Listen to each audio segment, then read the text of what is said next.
J team on the red and starting things off with the set ban immediately coming out here from Berjaya.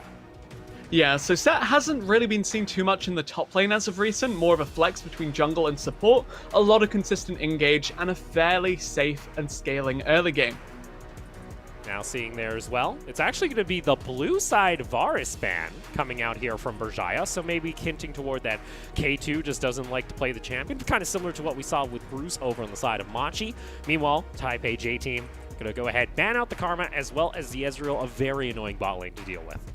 Yeah, definitely annoying bot lane, and as well as that, the Karma continually pushing mid will shut down some of Nestty's roams that he loves to opt into. Galio so far untouched in this draft phase though. We're seeing a couple of pocket picks, utility mids across the board being removed, but that big one in the mid lane for both of these guys that you said before, still open. And my question is it first pick worthy by either one of these squads? We have seen Taipei J team do it before. We've yet to see Berjaya put a heavy priority on it. Usually it is their final pick in the first round. Instead, they say, all right, you know what, Enzo, we want you on something a little bit more proactive. We don't want to see you just farming away on a champion like Trundle. He gets to farm away on a Graves, but he can still output some decent damage. So if you're J-Team here, you either take the Trundle and something else priority-wise, like a Felios maybe, if you really want to put Lil V on a hyper carry, but that's not necessarily his style. He likes his Civs, he likes his Ashe, but we haven't had much luck with Ashe today, as you very well know. Hana on the Trundle though, just, yeah, as we said, answers the Graves pretty reasonably. Not a lot of pressure there, but it does kind of play into J-Team's safer, more utility-focused, scaling kind of style. Now I'm interested. Do we actually just see the Galio get locked in here just to provide safety to whatever, 80 carry is going to get locked in later down the line for Taipei J team? As we did mention, like the Ezreal being banned out, the Varus being banned out. For Lil V, it doesn't really matter for himself because he has himself a rather deep champion pool when it comes to that bot lane. Instead, though, it is going to be the Nautilus getting locked in.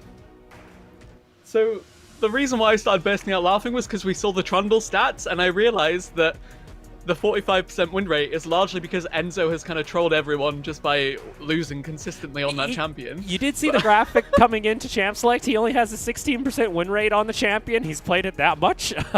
So, arguably, hey, maybe in the hands of Hana, which it has been rather successful. We have mentioned, Hana currently sits at the top of the KDA leaderboard when it comes to worldwide for main starters. Let's go ahead, though, and take a look toward that bot lane of Berjaya. It is going to be the Ashe as well as the Thresh getting locked in. So, I do want to talk about this Thresh and the Nautilus kind of answer. Okay, that is lovely. I love that. Jhin, globally, just very much a new answer to the Ashe. You bully her around early, take advantage of the fact that she doesn't really want to play the lane phase, and then you scale into this mid-game hypercarry kind of threat.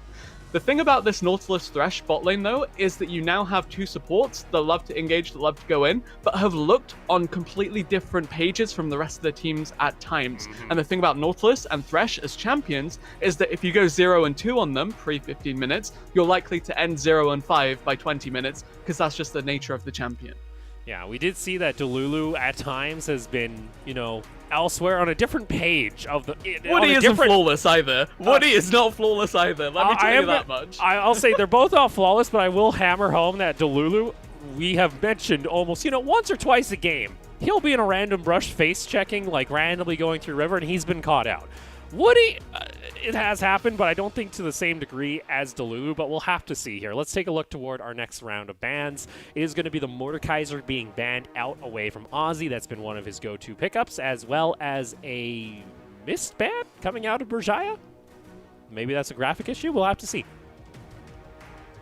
Okay, still got that heavy priority on Galio, as we mentioned. Still very much a possibility.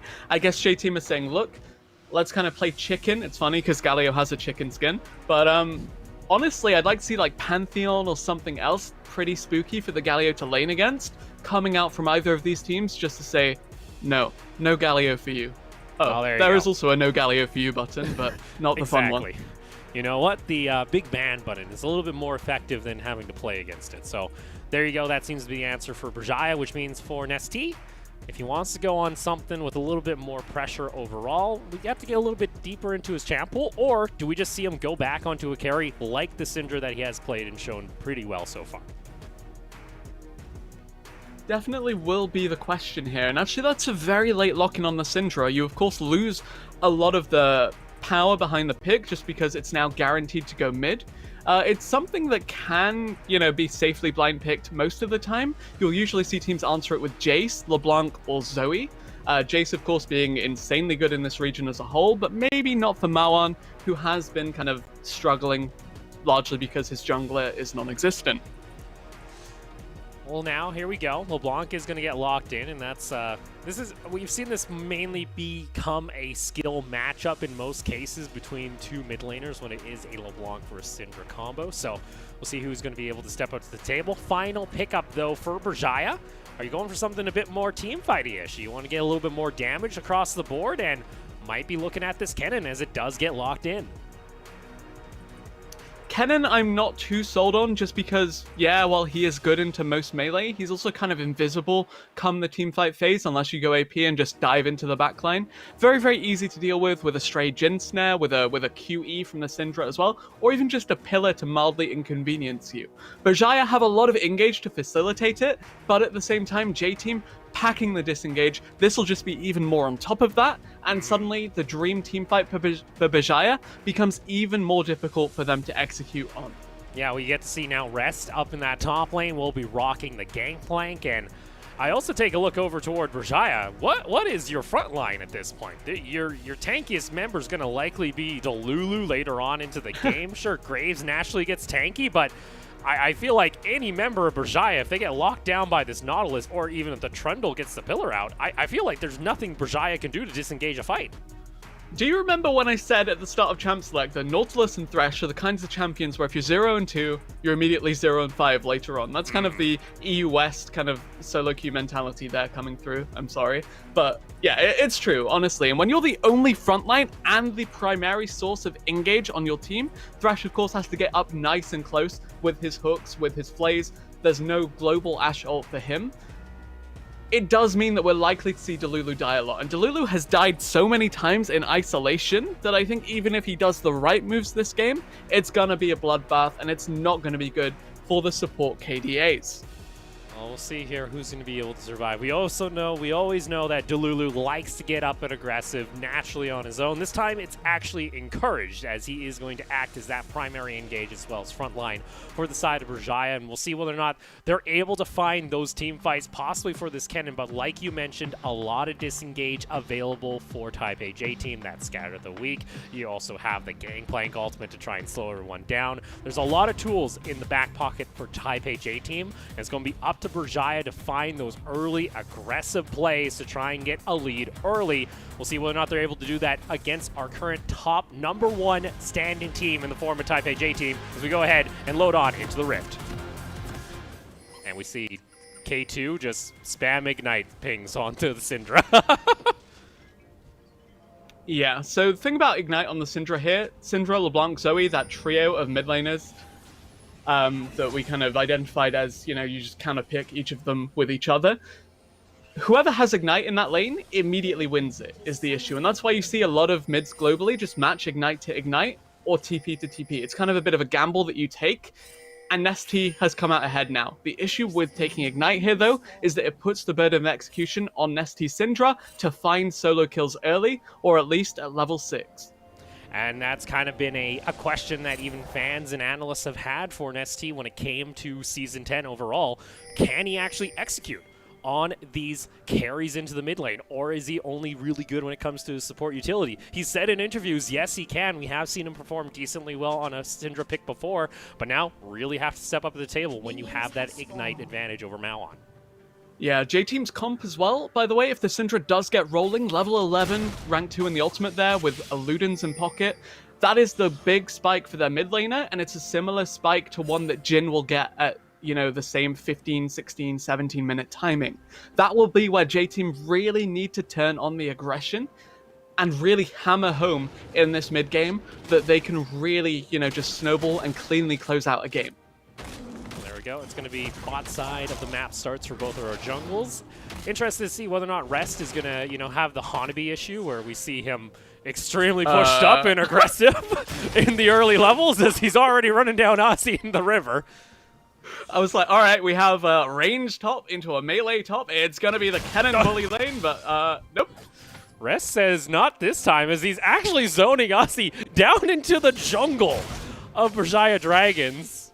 I love the aggression from Rest. This is the Rest we were kind of talking about. This is like peak Rest, back what we saw at the World Championship last year and throughout the majority of the LMS previous split. Yeah, kind of a tragic start for Ozzy, not just because he got bullied out at level 1, but also taking Q at level 1 as Kennen, kind of bad. You want to take W for the additional attacks and whatnot, but also consider that starting Doran's shield means that the adaptive force on the Kennen is going to be AP rather than AD, so a lot of that early lane pressure that you have on the Kennen completely nullified, and that's why he's a non-factor right now. Yeah, you already see, that's why Rest getting a barrel combo as well, forcing this poor Kennen to kind of take a back seat when it comes to this lane phase, unfortunately, and the fact that Hana's already been able to power through his first 2 camps as well as the jungle, his main buffs, means he's up to this top lane early, as we'll take a look at just Rest running down Ozzy again. Nice. So Rest actually ate a Q prior to this, and then was like, no, I don't care. Runs through the minions immediately, so there could be no Q to trade back from Ozzy, and then by the time he's through the minion wave, he's already right next to Ozzy and zoning him down the river. I'm going to assume that nothing else is happening in this game besides more of this, so yeah, that's probably why we're seeing it. Well, you know, the fact that Rest is able to also push him down into the lane means he has a small little XP advantage. He'll be able to hit those levels a little bit earlier, and Hana's still just hugging toward the top side of the map, even getting that first scuttle, as Enzo actually went on back to the base, couldn't make anything happen top. Even starting Cull, I think, would have been preferable for the Kennen here. Granted, GP with the Q and the Grasp harass at level 1 is really difficult to deal with, but I'm actually looking at the bot lane now, because CS is even, which is a win for the Ashe, of course, because Jhin, Nautilus, super volatile early game lane, but at the same time, this bot lane is just playing for push at this point. Yes, Ashe has the more reliable poke with the volley, but at the same time, if Jhin and Nautilus can get on the board, can kind of, you know, threaten and maintain some pressure there, it should unlock Hana to be able to do stuff on the bottom half of the map. But right now he's saying, look, Rest is pushing in, let's shadow this GP and just kind of deny the Graves any sort of answer. I was going to ask, you know, why have we been seeing Jhin kind of pop up as of recently? Well, into the Ashe, if you get one little bit of CC, it's an easy burst combo, and that puts, you know, K2 down to about half health. So we'll see whether or not Lil V and Woody are going to be able to find that, but still not a lot of action when it comes to the lane, as they are getting pushed in underneath their tower. Between Kennen top and Jhin versus Ashe bot lane, I think I'm reliving Season 7 right now. But, yeah, that was the season that time forgot, I assume, because Worlds, I believe, was Ardent Sensor. Yeah, that was the Ardent Sensor. That was a long time one. ago. That was the, that was when, hey, have you rushed your Ardent Sensor on your mid laner or support yet? No? Oh, I guess you lose. That was the, that wasn't the funnest. That was the last year Korea won a world championship. Oh, so are you saying... Samsung Galaxy. So are you saying that Korea can now only win world championships when there's a very unorthodox meta or very plain meta? Is that what you're saying here, Riz? Well, unfortunately for those styles of teams, it's not necessarily the slowest paced coin flip teamfight meta that a lot of them like to opt into. We're seeing a lot of volatility in the early game, we're seeing a lot of skirmishes, though not in this game right now, and I'm just waiting for a Thresh or Nautilus hook to really cement the bloodbath that we were predicting come Champ Select. Yeah, what happens if they just have a gentleman's agreement here? That might be a possibility. Now we just kind of look like fools as we're like, all right, we want to see those kills. Level 6, let's go. Let's make something happen, Woody. Let's see Delulu try and roam. We do have an Infernal Drake, though, so I do expect a little bit of action here now that this objective is in. Yeah, so you also have the Cannon Barrage available for Rest on this wave when he does take over to level 6 after the Cannon, and that will mean that bot side is going to be the focus for both of these teams. I want to look mid though, because TP on LeBlanc, you'll usually see the LeBlanc just all in the enemy mid laner at level 6 as soon as she ticks over, and then just TP back into lane after the enemy mid has been sent back. The issue is, she can't fish for an all-in right now, because Syndra just presses Ignite and R back, and that is kind of doomed for Maoan on the LeBlanc. There we go. Infernal is going to get started up here by J-Team. They're the ones to call the play first. Like you mentioned, Cannon Barrage is available. And there you go. First objective in favor of red side to start things off. Yeah, the base timings for both these AD carries, pretty standard, of course. BF Sword for the Jhin, very nice. Rushing out the IE for the additional crit, which is also additional move speed and whatnot with the 4th shot, and yeah, just good stuff there. Berserker's Grease for the Ashe, as we mentioned last week. You like the tier 2 boots rush because it lets you apply more slows and chase people down, so once you do thread that initial thresh hook, it is really easy for K2 and Delulu just to stick to whatever target they found. With that too, we're going to have our first blue buff given on over there to Nesty. We'll be able to head on back to base and actually past the point now where those mana nerfs kind of hit Syndra, where she's gotten a couple ranks up into her queue. So she'll be just doing just fine. So they're back the wave, and honestly, I expected some aggression somewhere on the map from Berjaya. We talk about how this team, if they're able to get the ball rolling, they can catch a lot of these more coordinated teams off guard. Instead, though, it's been kind of a bit of a snooze fest from them. Yeah, not only is it a little quieter than we'd maybe like to have seen, but as well as, okay, now there's some proactivity with the invade because they saw that Trundle was recalling with the Hawk shot.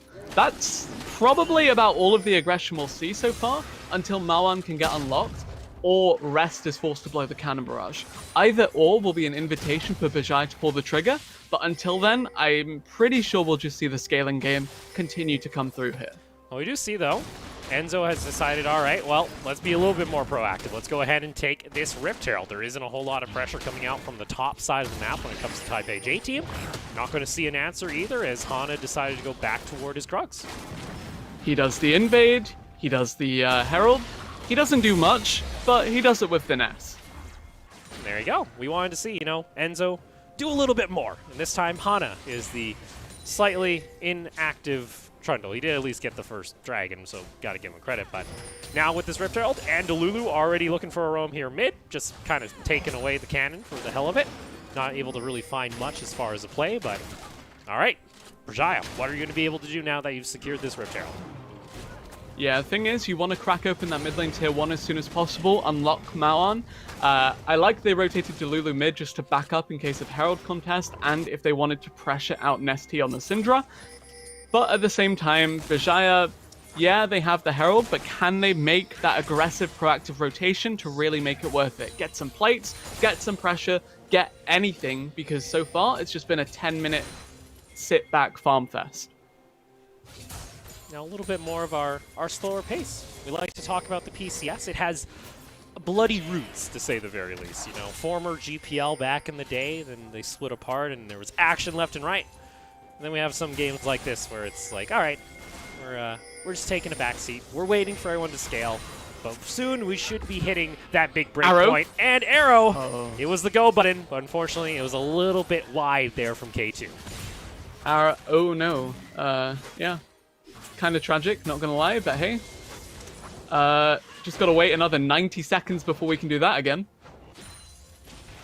So just gonna be a waiting game once again, and yeah. We're going to have our next Mountain Drake, though, coming up here quite shortly. So kind of another, time period where we could see some action, or, is it just going to be Berjaya letting go of that Dragon control entirely, and then Taipei J team could possibly set themselves up for a 21-minute Soul? So far, by the way, no Ignite, no TP used from either mid, and that is, I guess, testament to how slow-paced, how scaling-focused this really is. You want to hold your TP so that you have, a full reset prior to a big objective like the Mountain Drake. So I do expect Mawan to fish for an all-in, maybe try and send Nesty back, and then look to TP back in after just globaling the enemy mid laner. Looking at J Team right now, though, they're setting up defensive vision lines. They're saying, look, we know Mawan, what your plan is. Let's just focus on zoning you out and trying to kind of set up a bit of a trap here. Because by the time the Drake comes up, the Arrow will be back up, and Berjaya should be looking for some of these crazy fights. And you can see them already kind of threatening Mawan in case they say, hey, if you want to distort forward, we will try and make a play, trying to get some priority. But see, Hana decides, all right, I'm going to go up and just, share these Raptors with my Syndra, and actually they relieve a little bit of that Dragon pressure, still about 20 seconds until it spawns. I hate Raptor Camp, by the way, because once upon a time I invaded level 1 on Rumble. I stole like 2 little Raptors. They don't count as CS, and I lost like 3 waves because the enemy jungler found me at his Raptor. I'm glad. It seems like a good idea at the time. All right. Lil V with a little bit of the happy feet, able to dodge away from the arrow and flashes away from the hook of Delulu. So We mentioned 90 seconds. Are we going Oh? to see some action? There comes that depth charge into the dredge line onto Delulu. Double teleport, though, going to come out from Berjaya as they immediately answer the aggression. Now, though, kill goes on over. Delulu got taken down. That's first blood going on over to Nesty. Lil V going to pop the ultimate. Curtain call has been made. Woody, though, going down low. He'll get taken down, and it's going to be a 1-for-1 trade between both squads. Ooh, and a big lane focus power surge there coming. What? Like the seeds of power there from Berjaya does mean they can now drop the Herald in either of these lanes, either bot or mid, after securing a Drake for themselves, or they could just pop the Herald. Yeah. Okay, no Drake, just some plates. I like that. That's a good decision to make, but it does mean that the Drake is now open for J-Team to, you know, just claim back if they do take down this Herald in the near future. Crash! Yeah. Crash Herald! There you go. He gets the push in. Hana, though, decides, all right, I want to go ahead and get aggressive, but Enzo just around the corner. Delulu not nearby as Woody, though, has entered in onto the fray, does not have flash available. Looking for maybe a hook, decides against it. So in the end, we were waiting, all right, when was the action going to start taking place? We had a little bit of our spike. We had a little bit of our objective being contested. Now do we just kind of fall back into the farm game and wait another 5 minutes? Pretty much, I'd say, and I think we were kind of on track for a bit of a farm game for both these teams at the start of the game, just by seeing that Enzo has actually opted for the flash rather than the ignite, which you are seeing globally is becoming a trend for Graves to take into Trundle, just to apply a little bit more kill pressure early. And if the junglers are going to farm for both these teams, these are your catalysts, these are your primary playmakers, and these do set the tone for the rest of the game. And back here, let's take a look onto our items, though. Trinity Force has been completed by Rest on the Gangplank, who gets his first item back. Same, though, toward Ozzy, as he has himself the Proto Belt. And actually a GLP rush coming out from Mauon instead of going like a full burst that we sometimes see with Illumin's Echo. Yeah, definitely, you know, the more utility focus from this LeBlanc here. It means that she can chase targets down. It means once she's on top of you, she's going to continue to just, you know, chuck out the burst. And it does mean that you can no longer flash the snare. The LeBlanc snare was already pretty tricky to flash because the tether range does follow you sometimes if she moves forward with you.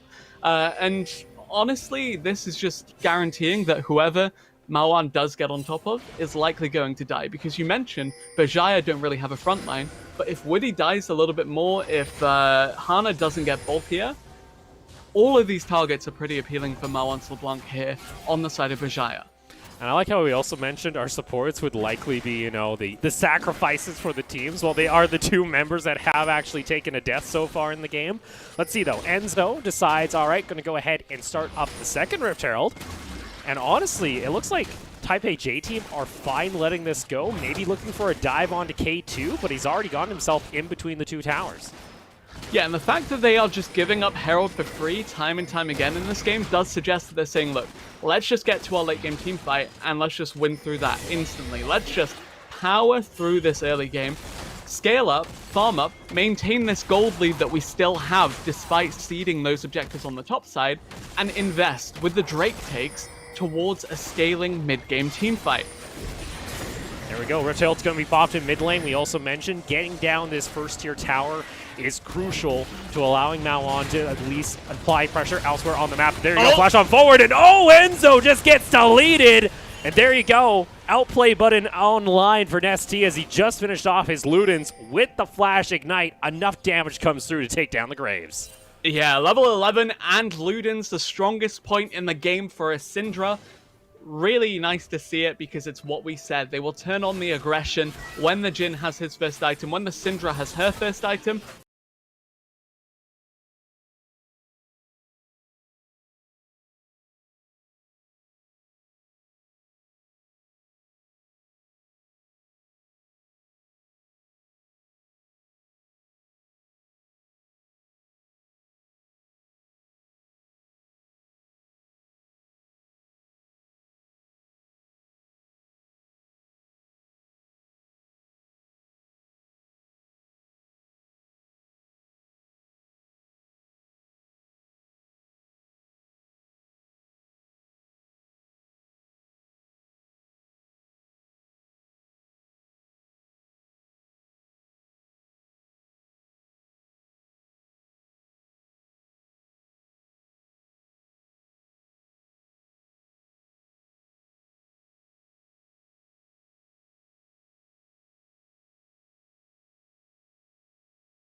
And we're back. Don't you worry, ladies and gentlemen. Got ourselves our tech issue sorted out of the way. Not too sure what ended up happening there, but have been informed by production that we are back online with audio. And looks like nothing actually missed out on here. Don't worry. Though we do have ourselves an Ocean Drake now spawning in the next 10 seconds. I was going to take this kind of minute of inactivity between the two teams to drop a sick pun, but oh, nope, here's some action. Action in bot lane. We'll see, though. Malon able to land that tether, but still a bit concerned about the fact that Nesty is still ready to go with that ultimate being available. Do see, though, Taipei J team have to try and respond here. Don't want to lose out on the dragon just yet. Arrow comes out, still not enough damage, but here comes that flank from Ozzy on the cannon. Slicing Maelstrom finds his mark on 3 members, and that's exactly the fight Berjaya were looking for to start off this match. Would he get taken down? Rest, though. Can he turn it around? No, he can't. It's the ace coming through for Berjaya. Berjaya find that miracle team fight that we said they wanted to. Enchanted Crystal Arrow, hook, everything that needed to hit, and that bought enough time for Ozzy to find the flank, to find the entryway, to find the carries of J-Team. And honestly, this was the best start to the fight that I wanted, because you just had both supports separated from the rest of their team, engaging on each other, which is exactly what we said would happen. And then, bam, it just explodes in favor of Berjaya.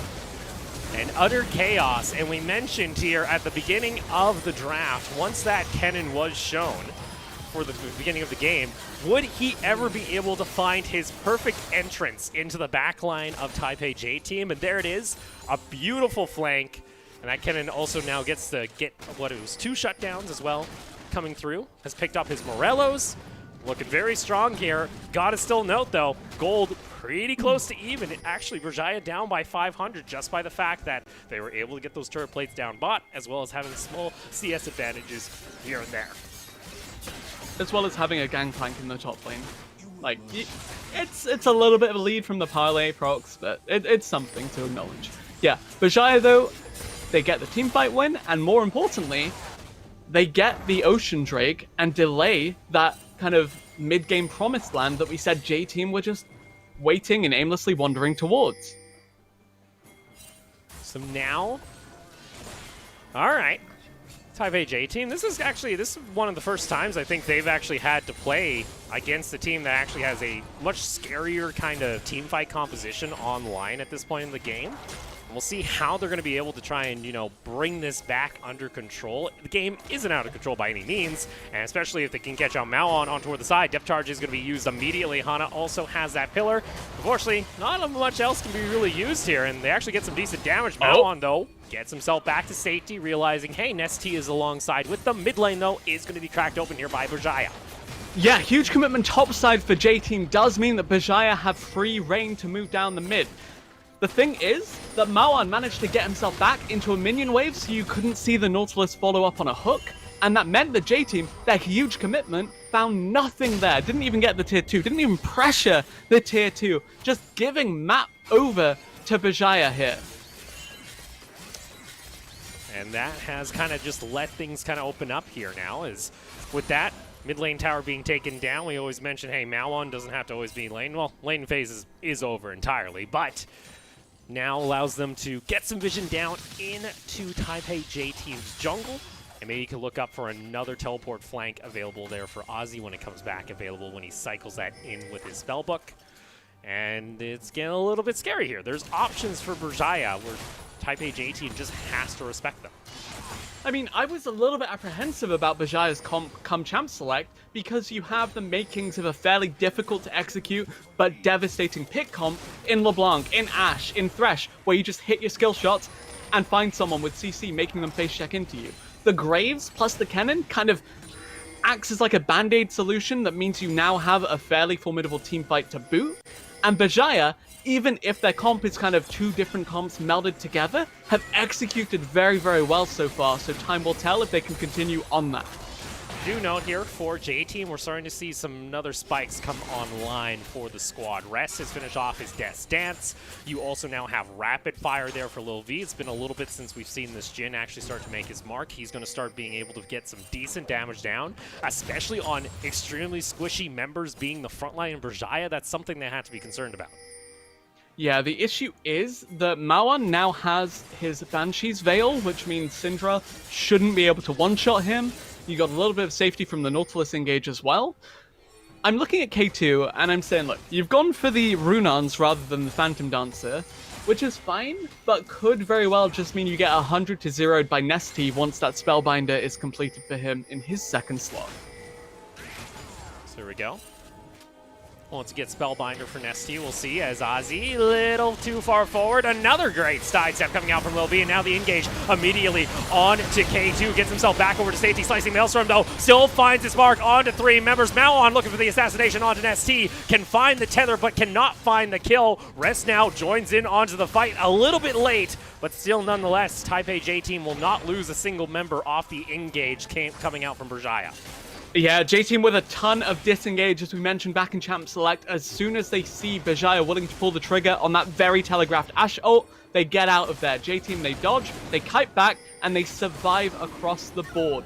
Thing to note, though, is that Berjaya is still in an okay position to contest, and we still have 1 exhaust left up from the spellbook of the cannon to lock someone down. Oh, but Lil V able to secure the dragon with his 4th shot. I was getting a little bit concerned there as Hana was a bit low. Let's take another look toward the mid lane fight. Yeah, the arrow going wide really kind of cemented this as not a great fight to take, but the engage onto K2 meant that Berjaya had to fight, and while Cannon's locking everyone down, your team is just trying to frantically sidestep around the cannon barrage, buys enough time for Rest to come in. Berjaya, they had the makings of a great fight, but J-Team played that about as well as they could have, considering they didn't get a single kill in return. So, best play that you can make, but now you have to consider the fact that for J-Team, if they wish, there is an Ocean Soul now available for them to take on the next Dragon spawn, Berjaya. Though themselves, I think, are happy to go for some of these team fights, have to now always have that in the back of their head that if we let go too much pressure here, if we get poked out before that spawns, it could easily mean Soul in favor of J-Team, and then another thing that kind of makes some of these team fights a bit difficult if they're able to disengage like we mentioned.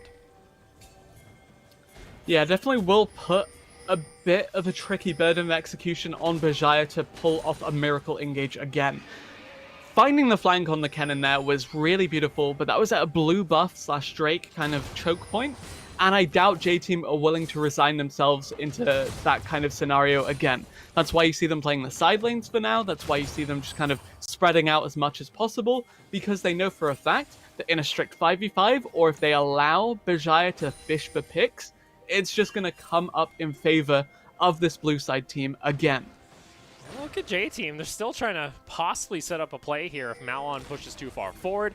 Instead, just going to go ahead and try and clear out vision throughout the river and try and regain Baron control, which they have a lot of at the moment. A lot of vision being put down by J-Team, so Berjaya always have to kind of respect that themselves, but K2 now looking toward his 3rd item as we take a look toward top lane. Ooh, that's a bit off when it comes to the ultimate, but now Maoan stuck in the alcove will at least have the distance to try and get himself away. Not distance, distortion, as that is going to be the subscape being popped here by Hana.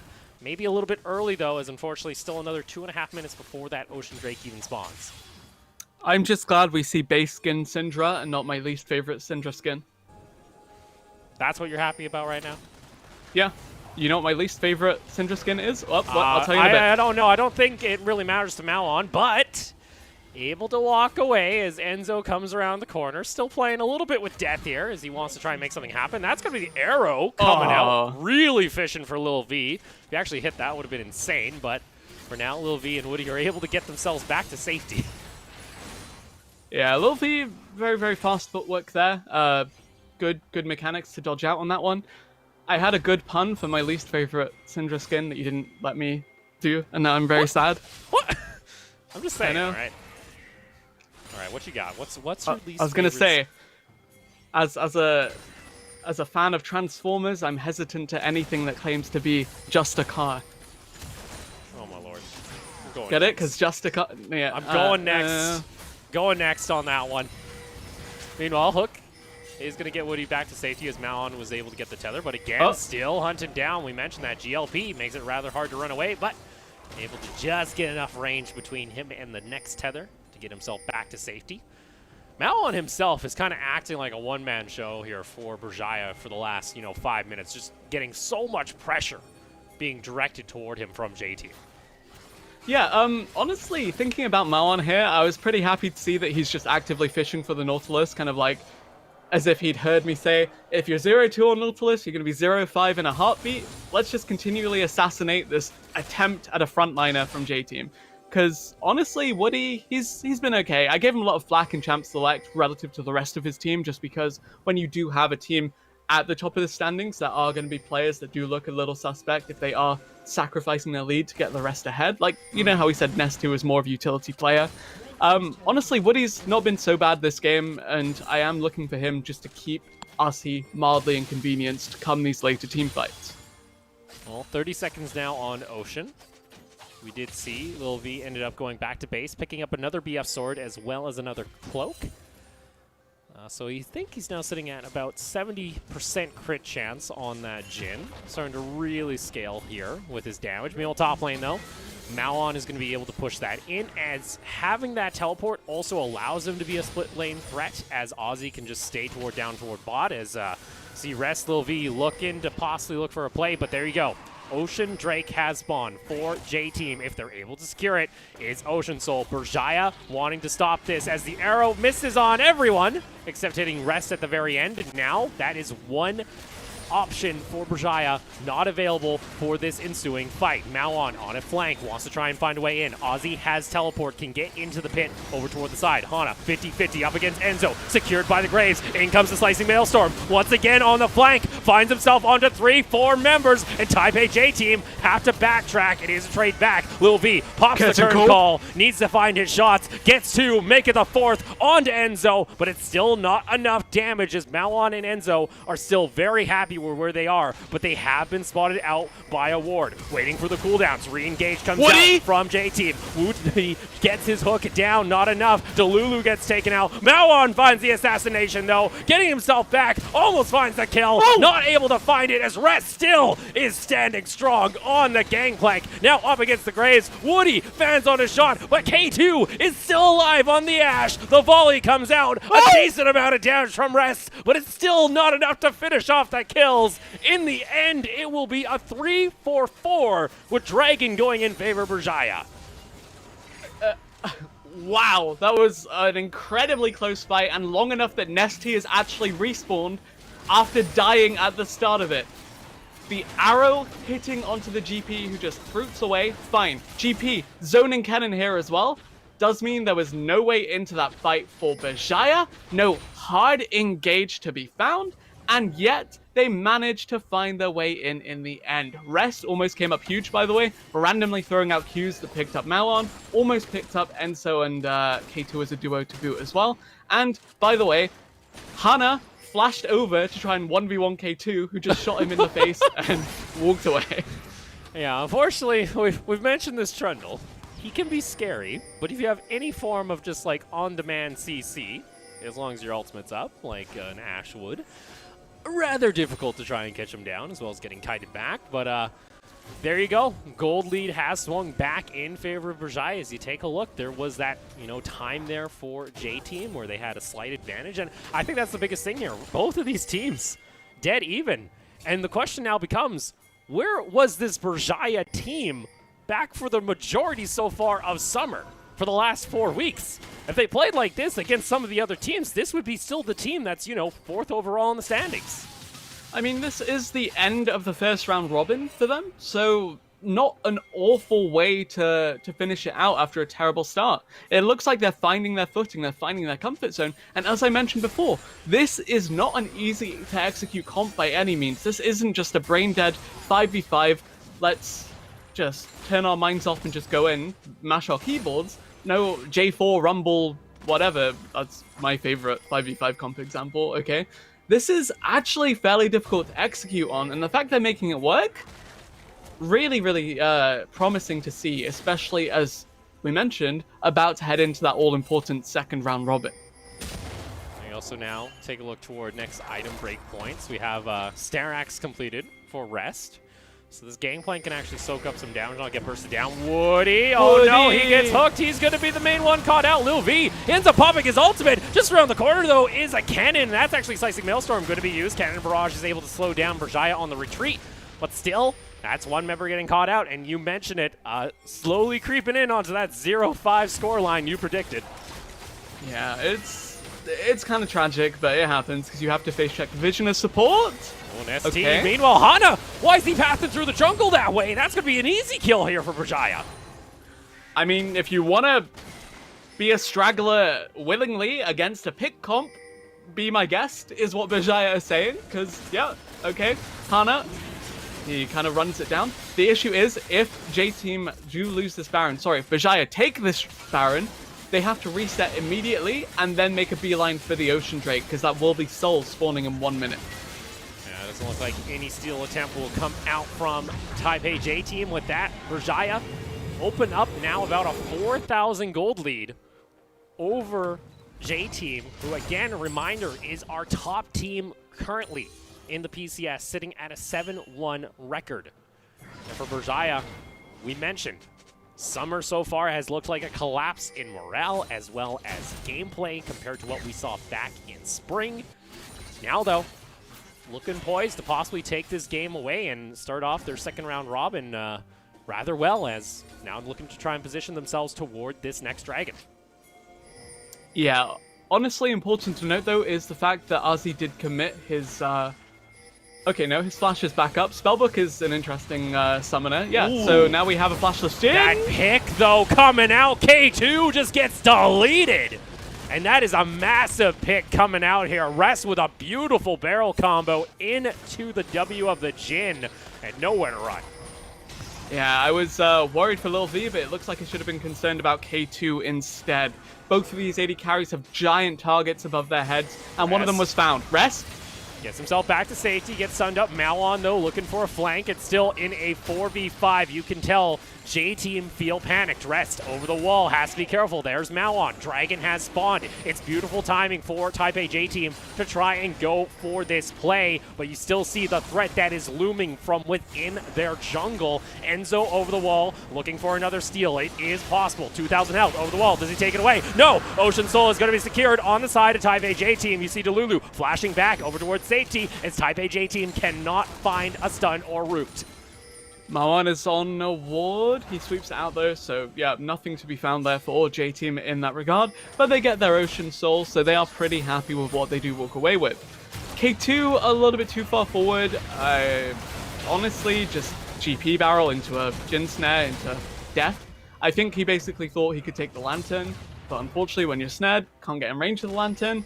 And yeah, a little bit of a tragedy for the marksman of Berjaya. Baron buff going to time out pretty soon. Ocean Soul, never going to time out. J-Team could still very well win a team fight and win this game. And actually, off that shutdown, because K2 had 1,000 shutdown on his head as a bounty. And it was actually secured by Nesty. So he just straight up finished off, again, his Banshees now, as he went second item Spellbinder. Now is looking toward his Void Staff being completed. Syndra's going to do a decent amount of damage onto these front lines, especially with a good Scatter of the Weak. So we'll see now, how does Berjaya look to respond? Still trying to get a push in at the last second as the Baron buff will disappear after this wave. They only find themselves about a 500 gold injection over the course as it was taken back here by Taipei J-Team. And like you mentioned, now Ocean Soul, that doesn't run out for Taipei J-Team, and if they are able to disengage some of these fights after a major commitment from Berjaya, it's easy for them to turn it around.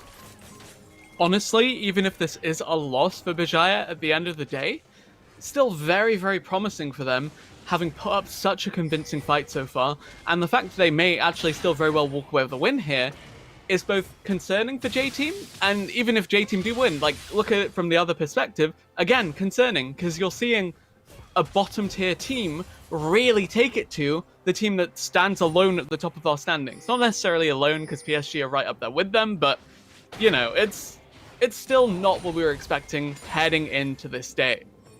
And I was not expecting Ozzy to fully commit to this AP build, but he has, picking up the Rabadons as well as his fourth item when it comes to his inventory.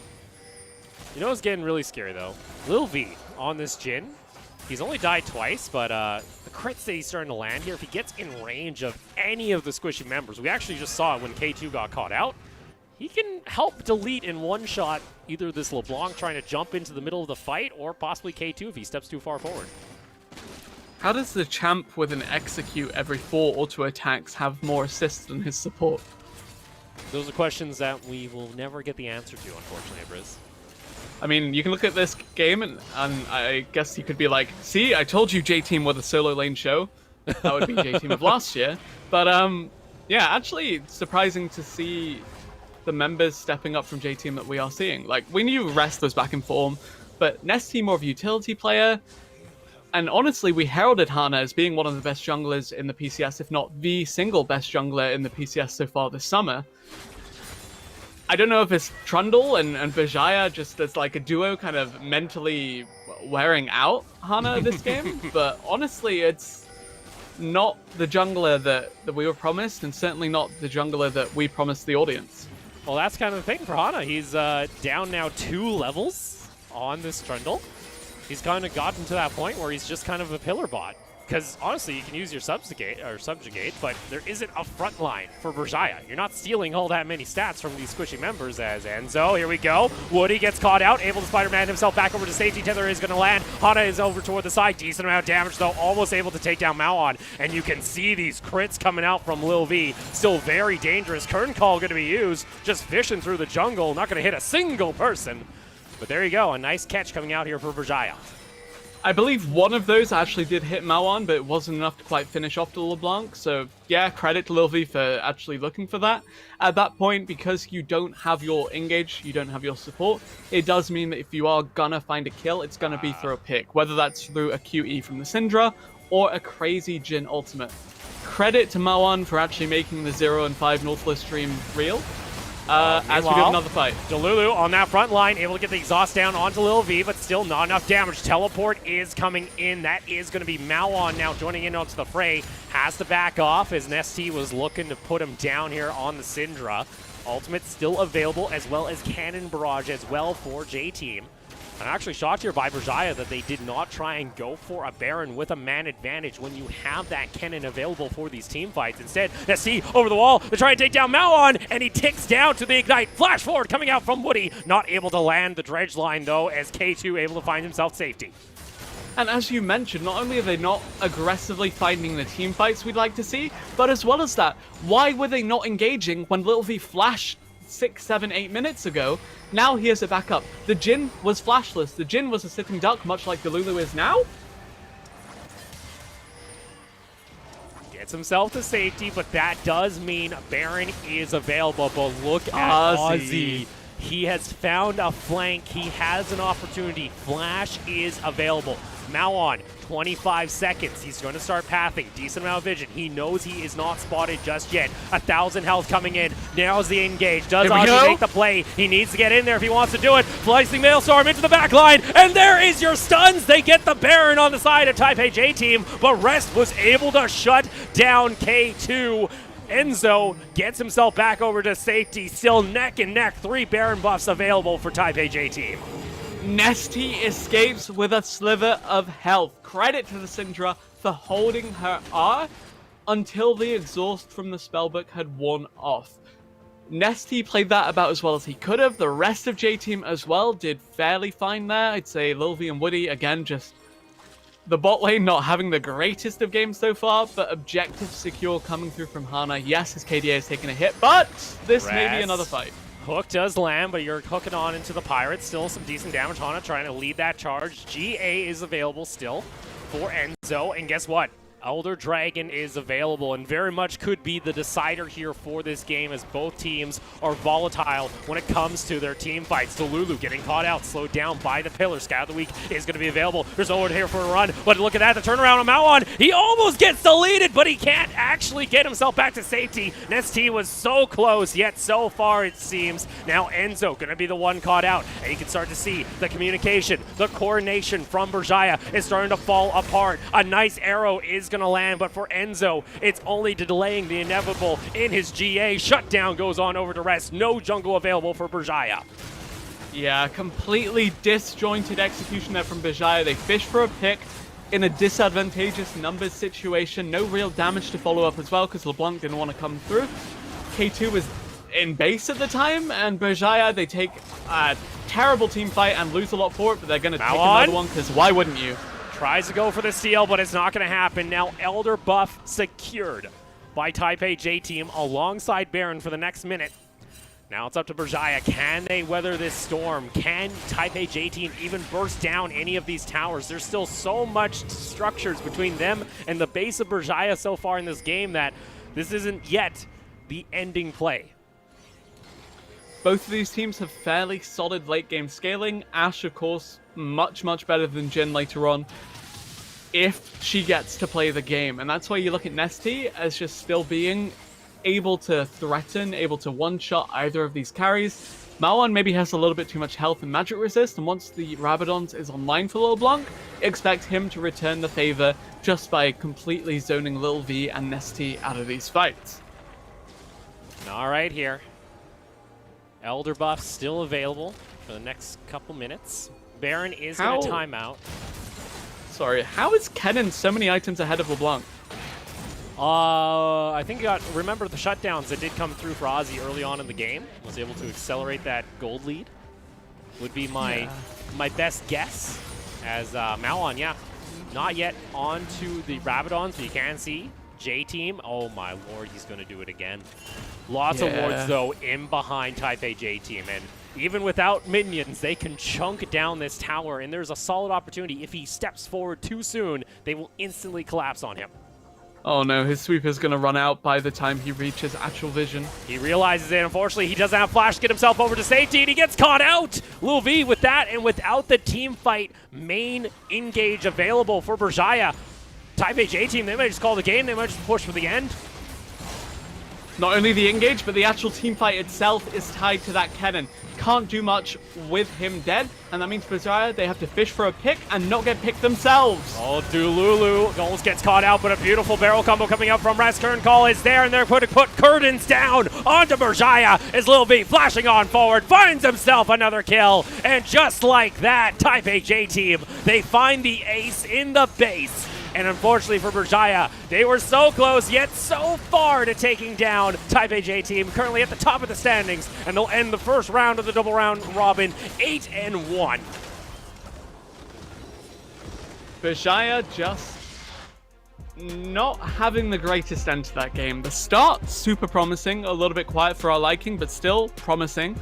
Mid-game, beautiful. Team fights, beautiful. Objective security, somewhat nice. Just these late game team fight, these coin flips that they willingly opt into, not coming up in their favor time and time again. And unfortunately there, it came down to you needed a hero play from Ozzy. You needed that 50-50. What is he going to be able to get into the back line of Taipei J-Team? He tried one last time. He was able to do it multiple times during the course of that game. But it felt like, you know what, Taipei J-Team, they had that sixth sense in the back of their head saying, you know what? Where is this Kennen? Something is fishy, and they're able to spot him out in the jungle, and like that, without, like you mentioned, that team fight coming out from the Slicing Maelstrom, it just ain't gonna happen for Berjaya. Yeah, there was that one near the blue buff that really, set the tone for the game. It was like 1-on-1 on the scoreboard, then suddenly, bam, you get the clean ace in favor of Berjaya, and that was really promising, honestly. That made us think, okay, maybe they can actually win the 5v5s, they can find the picks, and then again, you mentioned it, their communication kind of broke down, they looked more solo QE than really ever, and actually credit to Woody, by the way, for winning that game despite having that Nautilus curse that I bestowed on him, where he just died every time he could. hey, it don't matter, all right? You might be 0-6 at the end of the game, but you're still able to get the assist, and that's what matters in most cases. As Taipei J team, they're able to kind of wrangle it back. There was times where they felt like they were slightly ahead. There was that gap though in mid that it felt like, you know, there was a solid, real opportunity for Berjaya Dragons to take home the victory. And I think we've mentioned it before. Even though they don't actually take down J team, you got to take home the fact that you were able to bring this team to the brink here in a 45-minute slugfest, considering the performance we've seen so far in summer. Yeah, the end of this round robin has been so much more promising for Berjaya than the start, which is easy to say when you consider that they have, you know, just lost game and game and game and game and game and game and game 7.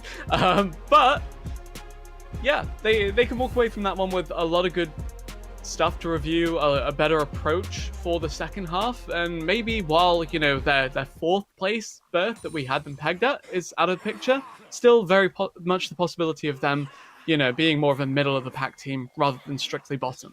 And let's go ahead and take a look back at one of this fight, because this could easily have determined the game here if any more members of Taipei J team got taken down or if a steal came through for Berjaya.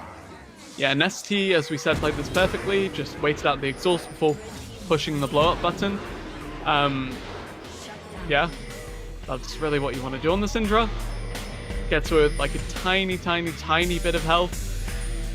J-Team, they get their Baron, and from there on out, it was just their game to win. There you go. Take a look at your charts overall. It was a turbulent gold graph near the end there, but in the end, Taipei J team are able to take home the victory at 45.5 minutes. Some solid damage numbers coming out there from Resto on the Gangplank, especially in those later game team fights. Had some pretty clutch barrel combos to help turn around a lot of dire situations for J team. You know, that game was long enough that I almost forgot that level 1 kind of trade in the top lane with Rest just bullying the cannon out of lane with the grasp Q. Chasing him down river, back around, and yeah. Very cool to see, but at the same time, oh man, after that start for the top side of the map, I think J-Team should have very easily closed this one out. Yeah, it kind of has to wonder, you know, is it the Trundle curse? Even though Hana is one of our better Trundles, the PCS Trundle still lingering about from the spring split. We'll have to see, though. Nonetheless, they do take home the victory, and a win is a win in the very end, no matter how dirty it may seem or how ugly it may look in the end. You still take home those victories, and for them, they currently sit 8-1, only losing the single game to PSG in the first round robin. PSG still have the opportunity, though, to try and tie them up in the standings, as they currently still have a game to play tonight. Berjaya themselves, like we said, you can replicate some of the success you saw in this game. There's still a very possible chance that this team is able to make a run back into playoffs and still act as one of those top contending teams like we saw back in the spring. It is a tall order, however. Like, that's a big ask of them, but at the same time, they're showing more promise than the kind of rest of the teams we lump them in with. And while it is only one game, it's a considerable enough game that if they continue to, you know, be on this upward trajectory, then yeah, as you mentioned, solidly going to be middle of the pack, if not slightly higher than that, provided they can, you know, continue to gel to the same degree they did during this early game.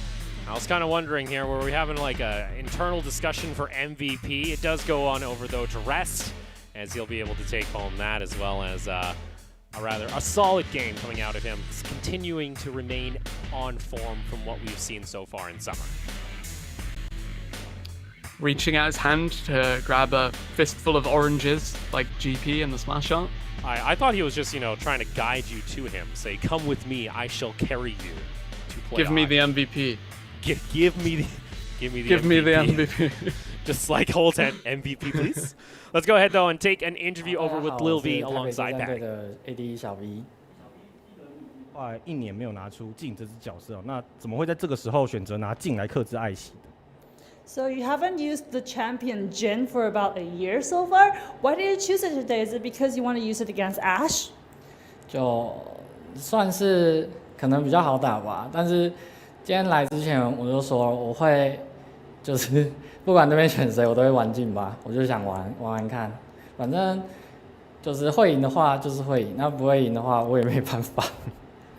I think it is an easier champion to play in this meta, but before we come here today, I was telling my teammates that I'm going to choose Jin no matter what our opponent choose. So apparently it works. 好的，那台北追战队在目前第一轮是只有输给 PSG 哦。那如果在第二轮的话，你们要对上 PSG 要怎么去应对呢？ So you guys only lost one game against PSG in the first round. So when you're going to be facing them the second time in the second round, what kind of changes or adjustments are you guys going to make? 第二轮，因为第一轮我们只输了 PSG， 第二轮遇上 PSG 应该也不会有，就是对我们来说也不会特别的紧张，或是一定要怎么样之类的。因为对我们来说，我们春季赛我们不是每一队都能赢，但是夏季赛已经能够每一队都可能赢的话，那对我们来说就是很大的进步了。那其实重点还是打 BJD 有赢比较好，因为我们上一季也没赢过他们，今天赢了算突破了心魔吧。So I think playing against PSG the second time, we're not going to be very nervous or make any adjustments because in the summer season, we proved that we can win any team. So I think winning today against Berjaya is actually more important. 好的，那当然也感谢翻译，也感谢小 B， 恭喜你们拿下今天的比赛。结果我刚刚前面本来还想说。And coming back to us, all right. Taipei J team feeling confident with their next matchup against PSG. We'll have to see if that is going to be the case. Because speaking of PSG, our next matchup of the night is, of course, going to be PSG Talon taking on AHQ. Two heavy hitters going at it, seeing toward the mid-pack top of the standings. Briz, what is your thoughts heading into that matchup? PSG, of course, clear-cut favourites for the entire league still, despite their little fumble versus HKA, while AHQ, full redemption arc, full rebuild, despite not actually changing much in terms of the roster, of course. Just kind of rebuild of reputation after a big upset earlier on in the season. Well, we'll have that match coming up after the break. We'll see you then.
CTBC Bank is Taiwan's top financial institution, but we're not stopping there.